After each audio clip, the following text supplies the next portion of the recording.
महाराष्ट्र की एक ताकतवर क्षेत्रीय पार्टी। याद कीजिए वो दौर जब भारतीय संविधान को ताक पर रखकर शिवसेना के कार्यकर्ता उत्तर भारतीयों के साथ मारपीट करते थे, मराठी मानुष के सर्वाधिकार को लेकर महाराष्ट्र में हिंसक प्रदर्शन करते थे और कानून को धता बताते हुए सरकार से इतर खुद की अपनी सरकार चलाते थे। एक वक्त था कि महाराष्ट्र में वही होता था जो शिवसेना चाहती थी। शिवसेना प्रमुख बाला साहब ठाकरे का कहर महाराष्ट्र का कानून होता था और जो उस कानून का उल्लंघन करता था फिर उसे बाला साहब के क्रोध का सामना करना पड़ता था। चाहे महाराष्ट्र में मराठी मानुष की बात हो या फिर उत्तर भारतीयों को लेकर पनपा विरोध, शिवसेना किसी की भी नहीं सुनती थी।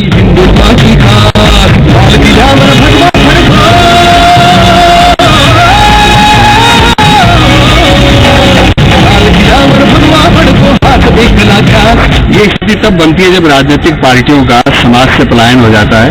उन्होंने मैदान छोड़ दिया जाति संगठनों के लिए, हर चीज का फैसला जाति संगठन करने लग गई है और इस हालत के लिए राजनीतिक पार्टी जिम्मेदार है, क्योंकि वो किसी मुद्दे पे अपना स्टैंड नहीं लेती है, सामने नहीं आती है, वोटों की लोकप्रियता देखती है।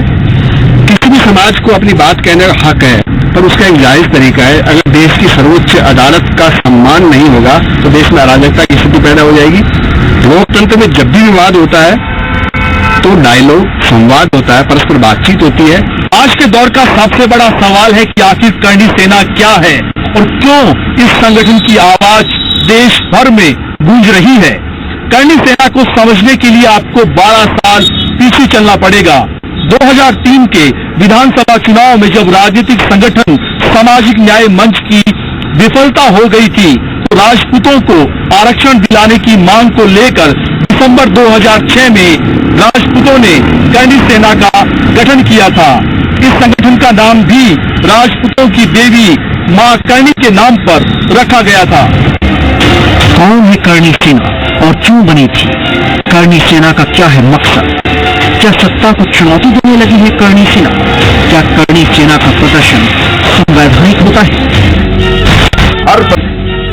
हर प्रदेश की राजधानी में जाकर आई, हर जगह एक ही आवाज थी, total ban, not less than that, not more than.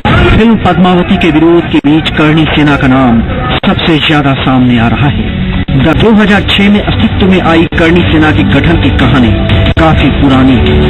राजनीति और सामाजिक रूप से आरक्षण मिलने से गांव में जाट प्रधान, सरपंच जैसे पदों पर काबिज होने लगे और राजपूतों का आधिपत्य कम होने लगा। बीजेपी ने भैरव सिंह शेखावत को उपराष्ट्रपति बनाकर दिल्ली भेज दिया और यहाँ जाट राजघराने की महारानी और राजपूत की बेटी के नाम से सियासी नारा देकर वसुंधरा राजे को नेता बना दिया गया। उस वक्त बीजेपी की नेता देवी सिंह भाटी और लोकेंद्र सिंह कालवी ने अगड़ों को आरक्षण और पिछड़ों को संरक्षण देने के नाम पर राजस्थान में सामाजिक न्याय मंच की नींव रखी। राजपूतों की सामाजिक न्याय मंच के बैनर तले बड़ी बड़ी रैलियां होने लगी और सामाजिक न्याय मंच को राजनीतिक पार्टी बनाकर राजपूतों ने चुनाव लड़ा। संविधान में राजनीतिक पार्टियां होती है, संवैधानिक संस्थाएं होती है, जाति संगठन की कोई भी परिभाषा उसमें नहीं दी गई है। इस तरह कोई भी समूह अगर डिक्टेट करता है तो ये दुर्भाग्यपूर्ण है और ये सरकार की कमजोरी है। जाति संगठन अपने दायरे में बात कर सकते हैं, उनको अपनी बात कहने का हक है। उनके सामने देश का सबसे बड़ा अदालत का मकाम बाकी है जहां वो फरियाद कर सकते हैं। वसुंधरा राजे और प्रमोद महाजन की रणनीति से राजपूतों की भीड़ 2003 के विधानसभा चुनाव में सामाजिक न्याय मंच को अकेला छोड़ बीजेपी के पाले में चली गई। चुनावों में न्याय मंच को केवल एक सीट मिल पाई और देवी सिंह भाटी ही चुनाव जीत पाए। बाद में वो भी बीजेपी में शामिल हो गए। सामाजिक न्याय मंच की असफलता के बाद यहीं से राजपूतों को आरक्षण दिलाने के नाम पर 23 दिसंबर 2006 को करणी सेना का जन्म हुआ। करणी माता एक लोक देवी है जिन्हें राजपूत पूजते हैं। उस वक्त अजीत सिंह मामडोली इसके प्रदेश अध्यक्ष बने और सामाजिक न्याय मंच के संयोजक रहे लोकेंद्र सिंह कालवी करणी सेना के संयोजक बन गए। करणी सेना के लोग आंदोलन समेत अलग अलग मुद्दों पर आंदोलन करते रहे, लेकिन उन्हें शुरुआती दौर में किसी ने गंभीरता से नहीं लिया। जिस तरह 70 के दशक में शिवसेना ने क्षेत्रीय मुद्दों को आधार बनाकर एक बड़ा संगठन खड़ा किया और उसके बाद राजनीतिक तौर पर कामयाबी हासिल की। उसी तरह से पिछले एक दशक से अधिक समय से करणी सेना भी सामाजिक और क्षेत्रीय मुद्दों को आधार बनाकर अपना संगठन मजबूत कर रही है। करणी सेना को सबसे बड़ी कामयाबी मिली थी जोधा अकबर फिल्म के दौरान, जब करणी सेना के विरोध के चलते इस फिल्म को राजस्थान में रिलीज नहीं किया गया था। उसके बाद गैंगस्टर आनंदपाल सिंह एनकाउंटर मामले में सीबीआई जांच और फिर पद्मावती और पद्मावत फिल्म के विवाद ने देश भर में करणी सेना को एक नई पहचान दी है।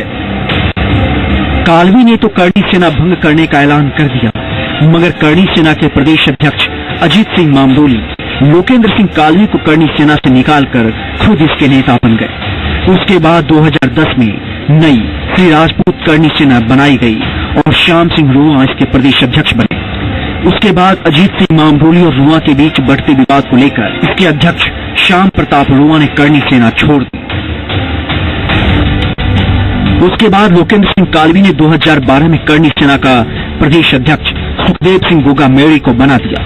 गोगा मेड़ी पर उस वक्त कई आपराधिक मुकदमे चल रहे थे और 2 बार वो बसपा के टिकट पर चुनाव भी लड़ चुके थे। हालांकि सुखदेव सिंह गोगा मेड़ी और लोकेंद्र सिंह कालवी के बीच भी विवाद हो गया और सुखदेव सिंह गोगा मेड़ी ने राष्ट्रीय श्री राजपूत करणी सेना के नाम से एक और अलग संगठन बना लिया।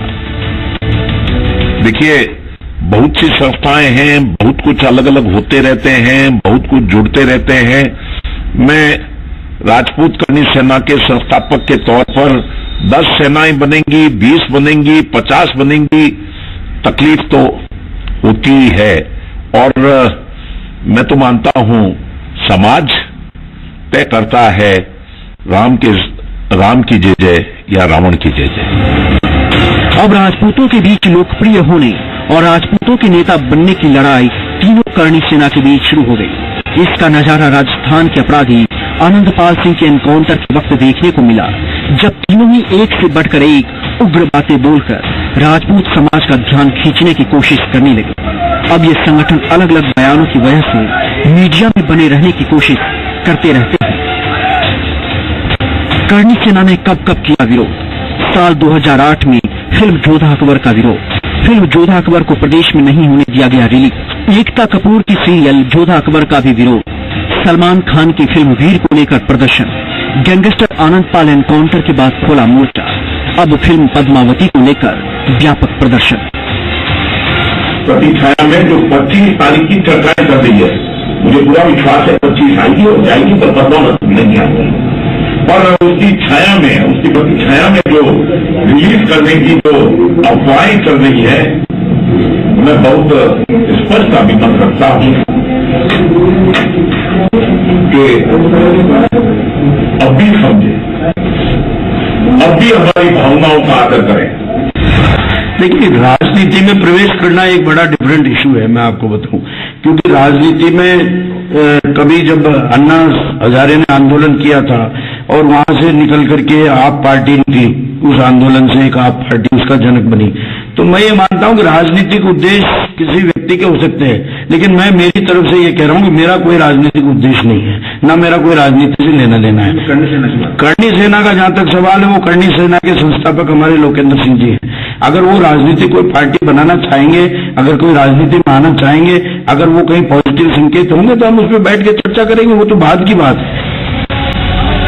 हालांकि संगठन का दावा है कि करणी सेना का मकसद सिर्फ विरोध प्रदर्शन करना ही नहीं, बल्कि वो राज्य में सामाजिक कार्यों को भी अंजाम देती है। ब्लड डोनेशन कैंप लगवाती है, युद्ध में शहीद हो चुके सैनिकों के परिवारों का मदद करती है, युवाओं को पढ़ाई के लिए प्रोत्साहित करती है। पर यहाँ सवाल उठता है कि आखिर इस दल की जरूरत क्यों पड़ी? क्या राजनीतिक पार्टियां लोगों के हितों को साधने में कामयाब नहीं हो पा रही हैं? क्या सरकार के कामकाज से करणी सेना के नेता खुश नहीं होते? शुद्ध तौर पर गैर राजनीतिक संस्था है और गैर राजनीतिक तौर पर ही अपना काम करती रहेगी। और जब हमें पंजाब में समर्थन मिलता है फिल्म को बंद करने का, तो वहां पर अगर राजनीतिक पार्टी है तो हमें साथ नहीं मिलेगा। अगर हमें राजस्थान, हिमाचल, मध्य प्रदेश में बीजेपी का समर्थन मिलता है, तो इसलिए कि हम राजनीतिक तौर पर न पक्ष हैं न विपक्ष, निष्पक्ष हैं, इसलिए हमें ये समर्थन प्राप्त होता है। इस फिल्म को चलाने के लिए पूरा का पूरा तंत्र आमदा है कि ये फिल्म चले। अरे हमारे इतिहास पर फिल्म बना करके हमारे इतिहास को, हिंदू संस्कृति को खत्म करने के लिए फिल्म बनाई गई है और हमारे ऊपर थोपी गई है।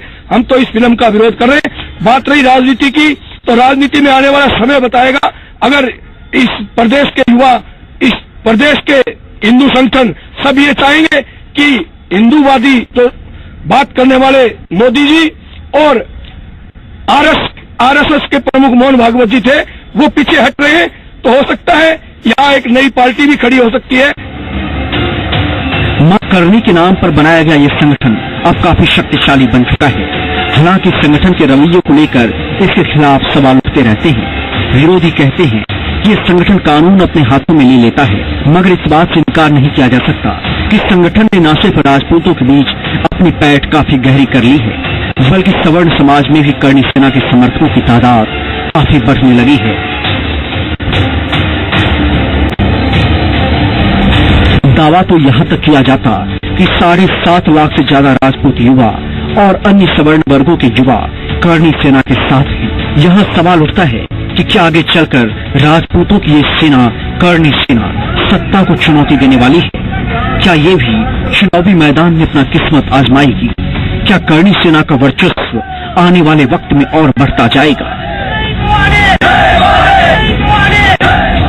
करणी सेना के सामने सबसे बड़ी चुनौती ये है कि एक सामाजिक संगठन तो है, लेकिन इस सामाजिक संगठन के कई टुकड़े हैं। देश भर में करणी सेना के लाखों समर्थक हैं, लेकिन लाखों समर्थकों का लीडर एक नहीं है। करणी सेना अपनी राजनीतिक जमीन तलाश करने की कोशिश कर रही है, इसमें उसे कामयाबी भी मिल सकती है, लेकिन शर्त यह है कि जिस तरह से बाला साहब ठाकरे ने शिवसेना को एक लीडरशिप दी थी, एक नेतृत्व दिया था, वैसे ही राजस्थान में भी करणी सेना के जो अलग अलग नेता हैं वो एक मंच पर आए, एक जाजम पर आए और जिस तरीके से कई सारे मुद्दे उठाकर करणी सेना ने अपनी पहचान बनाई है, इसमें कोई दो राय नहीं कि आने वाले समय में करणी सेना राजस्थान में एक राजनीतिक पार्टी भी बन सकती है।